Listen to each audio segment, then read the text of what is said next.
வணக்கம். நம்ம அடிக்கடி சொல்கிற ஒரு வார்த்தை தான். அவனுக்கும் அவனுக்கும் சரியான ஏழாம் பொருத்தம். ஏப்பா அந்த குடும்பத்தை பார்த்தியா, அந்த புருஷனும் பொஞ்சாதிக்கும் என்ன ஏழாம் பொருத்தமாக இருக்க அப்படின்னு சொல்லிட்டு. இப்படி ஏழாம் பொருத்தம் ஏழாம் பொருத்தம் ஏழாம் பொருத்தம்னு 7 தடவை இல்லைங்க, 700 தடவைக்கு மேலே நம்ம காதில் கேட்டிருப்போம். கணவன் மனைவிக்குள்ளார சண்டை சச்சரவு வந்தாலும் சரி, நண்பர்களுக்குள்ளார அடிக்கடி வாக்குவாதங்கள் ஏற்பட்டாலும் சரி, இல்லை ஒருத்தருக்கு ஒருத்தங்க எங்கெல்லாம் பிரச்சனைகள் வந்தாலும் சரி, அங்கெல்லாம் ஏழாம் பொருத்தம் அப்படிங்கிற வார்த்தையை சொல்கிறோம். அது என்ன ஏழாம் பொருத்தம்? என்னுடைய இனிய நண்பர், அன்பு சகோதரர், சொல்வாக்கு ஜோதிடர் ஜெயம் சரவணன் அவர்கள் இது குறித்து நான் ஒரு தடவை கேட்டப்ப, அது என்னென்ன ஏழாம் பொருத்தம்? இப்போ என் நம்பர் 7, நான் பிறந்த தேதி 7, அப்படி 7 பிறந்ததுக்கும் 7ஆம் தேதிக்கும் ஏதாவது சம்மந்தம் இருக்கா அப்படின்னு நான் கேட்டேன். அவர் சிரிச்சுக்கிட்டே என்கிட்ட சொன்னார், அதாவது ஒருத்தருடைய குணத்துக்கு நேர் எதிரான குணாதிசயம் உடையவர்கள் தான் இந்த 7ஆம் பொருத்தம் அப்படிங்கிறதுக்கு உதாரண புருஷர்கள். இதில் நட்பு விஷயத்தில் சொல்கிறத விட தம்பதிகளுக்கு பார்க்கப்படுறது தான் இங்கே அதிகமாக இருக்குது. சரி, இந்த 7ஆம் பொருத்தங்கிறது யார் யாருக்கெல்லாம் இருக்கும், ஏற்படும்? இதில் ஆச்சரியமான உண்மை என்னென்னா, நம்மளில் நிறைய பேருக்கு அந்த பொருத்தம் உண்டு. இது 7ஆம் பொருத்தம் அப்படின்னாரு ஜெயம் சரவணன் அண்ணன். அதாவது கல்யாணமானவங்க அனைவருமே 7ஆம் பொருத்தம் உடையவர்கள் தான் அப்படின்னு ஒரு குண்டை தூக்கி ஆளுக்கு நடுவில் வச்சார். எப்படி? ஒவ்வொரு குடும்பத்திலையும் கணவன் அல்லது மனைவி சற்று வெள்ளந்தியா அப்புறாணியாக இருந்தால் அவருடைய கணவர் அல்லது மனைவி எச்சரிக்கை உணர்வு உள்ளவர்களா, சாதுரியமானவர்களா, புத்திசாலியாக இருக்கிறத நம்ம பார்க்க முடியும். ஒருத்தர் அப்படின்னா ஒருத்தர் இப்படி இருப்பாங்க. கணவர் யாரையும் நம்புகிற மனிதராக இருக்கிறவர்னு வச்சுக்கோங்க, அவருடைய மனைவி ஒருத்தங்கரை பார்த்தாலே இடம் போடுறவங்களாக இருப்பாங்க. இவங்க நல்லவங்களா கெட்டவங்களான்னு டக்குன்னு சொல்லிடுறவங்களாக இருப்பாங்க. இதுதான் 7ஆம் பொருத்தம். இப்போது ஜாதக ரீதியாக பார்க்கலாம். ஜாதகத்தில் ஒவ்வொரு கட்டமும் ஒவ்வொரு குணாதிசயத்தை காட்டும்.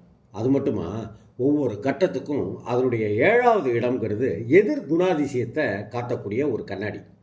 உதாரணமாக, சூரியன் மேஷ ராசியில் உச்சம், அதற்கு நேர் எதிர் 7ஆம் இடமான துலா ராசியில் நீசம். உச்சம் 2 மடங்கு பலம், நீசம் முற்றிலும் பலம் இழக்கிறது. குரு பகவான் கடகராசியில் உச்சம், அதுக்கு நேர் எதிர் 7ஆம் ராசியான மகரத்தில் நீசம். இப்படி ஒவ்வொரு ராசி கட்டமும் தன் வீட்டிற்கு 7ஆம் இடம் எதிர்வினை செய்யும். அதாவது எதிரெதிரான குணங்களை செயல்களை கொண்டதாக இருக்கும். ஒரு வீடு நன்மைனா 7ஆம் இடம் தீமை, ஒரு வீடு மந்த புத்தின்னா 7ஆம் இடம் புத்திசாலி, வீரம்னா எதிர் வீடு கோழைத்தனமாக இருக்கும். இப்படி பலன்கள் எதிரெதிர் துருவமாக தான் இருக்கும். ஆக கணவன் மனைவி ராசி 7க்கு 7ஆக இல்லாவிட்டால், உதாரணமாக பக்கத்து ராசியாக இருந்தாலும் ஆண்பால் பெண்பால் அப்படிங்கிற எதிரெதிர் ராசி போல கருதும். ஆக இப்படி ஒவ்வொரு குடும்பத்திலையும் ஒவ்வொரு குணாதிசயமாக சகோதரர்கள் சகோதரிகள் அப்படின்னு இருக்கிறதெல்லாம் பார்க்கலாம். ஆனால் இந்த 7ஆம் பொருத்தம்ங்கிறத நாம் கணவன் மனைவிக்கு மட்டுமே பார்த்து பழகிட்டோம். நம்ம குடும்பத்தில் இருக்கிறவங்களோடையும் நாம் பொருத்தி பார்க்காமலே இருந்துட்டோம். இது நண்பர்களுக்கும் மிக முக்கியமாக கூட்டு தொழில் செய்கிறவங்களுக்கும் பார்க்கப்பட வேண்டிய முக்கியமான ஒன்றுங்கிறதாரு நம்ம ஜெயம் சரவணன் அண்ணன். ஏன்னா கூட்டு தொழிலில் ஒருத்தர் சற்று இரக்க குணம் உடையவராக இருக்கா, மற்றொருவர் இரக்கமே இல்லாதவராக இருப்பது கூட்டு தொழிலுக்கு நல்லது. நான் சொல்கிறது மேலெழுந்த வாரியாக படிக்கிற போதோ சொல்லும்போதோ சரியில்லாதது போல தோணும். இதுதான் நிதர்சனம், இதுதான் உண்மை, இதுதான் சத்தியம். நிதானமாக யோசிச்சு பார்த்தா புரியும். ஒரு முதலாளி இரக்கமானவராக இருப்பார், மற்றவர் கடுமையான குணம் உள்ளவராக இருப்பார். அப்படி தான் இருக்கணும். அப்படி இருந்தால் தான் அந்த தொழில் நிறுவனம் நிலச்சி நிற்கும். இது நானே என் அனுபவத்தில் பார்த்துருக்கேன் அப்படின்னு ஜெயம் சரவணன் என்ன சொல்கிறார். சரி, கணவன் மனைவிக்கு வந்தால் இப்படி 7ஆம் பொருத்தமாக, அதாவது கனகச்சிதமாக இருக்கிற தம்பதி நல்ல செல்வ வளத்தோடையும் சௌகரியமான வாழ்வோடையும் நீண்ட ஆயுளோடையும் முக்கியமாக சந்தோஷமாகவும் இருக்கிறத நம்ம பார்க்க முடியும். இங்கே இன்னொரு விஷயத்தையும் நான் சொல்கிறேன் அப்படின்னாரு. கணவன் மனைவி இருவரும் திருமணம் செய்த ஓரிரு மாதங்கள்லேயே ஒருவருடைய பலவீனத்தை தெரிஞ்சுக்கிட்டு இருவருக்குமான வாழ்க்கை தராசு தானாகவே சமனாயிடும். இந்த இடத்துல தான் முக்கியமான விஷயம் இருக்குது. ஒருத்தருடைய பலவீனத்தை தெரிந்து கொண்டதும், கணவன் அல்லது மனைவி இவங்களுடைய பலவீனத்தை தெரிந்து கொண்டதும், அந்த பலவீனத்தையே பகடையாக பயன்படுத்தும் போது தான் ஈகோ அப்படிங்கிற ஒரு விஷயம் வெளிவரும். இதை முழு நேரமாக ஆதிக்கமாக செயல்படுத்துகிற போது தான் பிரிவினை உண்டாகுது. அது முடிவில் நீதிமன்றத்தை நோக்கி, டைவர்ஸை நோக்கி, விவாகரத்தை நோக்கி போகுது. அப்படின்னா என்ன செய்யணும்? ஒரு சில வீடுகளை பார்த்துருப்பீங்க. மனைவியானவர் ஏதாவது ஒரு முக்கியமான விஷயத்தில் கணவர் ஈடுபாட்டோடு இருக்கும்போது, இந்த பாருங்கள் உங்களுக்கு இன்னும் ஒன்றும் தெரியாது, நான் சொல்கிறத செய்யுங்க அப்படின்னு ஒரு அதட்டலாக ஒரு வார்த்தையை போடுவாங்க. அவர் கூறுகிற முடிவும் கரெக்டாக சுபமாக தான் இருக்கும், மிகச்சரியாக இருக்கும். இதை அந்த கணவரும் எந்த கேள்வியும் கேட்காம செய்கிறதையும் நாம் பார்க்கலாம். என்னப்பா உங்கள் வீட்டில் மதுரை ஆட்சியா அப்படின்ட்டுலாம் நம்ம கிண்டல் பண்ணுவோம். அந்த குடும்பம் இதனால தான் எந்த இடத்துலையும் தோற்று போகாமல் இருக்குங்கிறதையும் நம்மளால் உணர முடியும். இதுதான் 7ஆம் பொருத்தம். இது நன்மை தரக்கூடியது தான். நல்ல விதமாக பயன்படுத்தினா எல்லாம் நன்மையாக தான் முடியும்.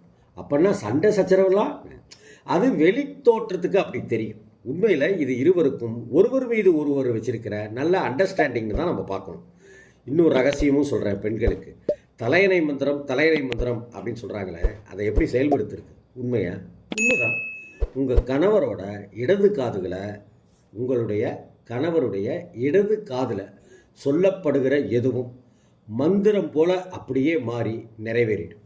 வலது காதில் சொல்லப்படுகிற எதுவும் நிராகரிக்கப்படும்.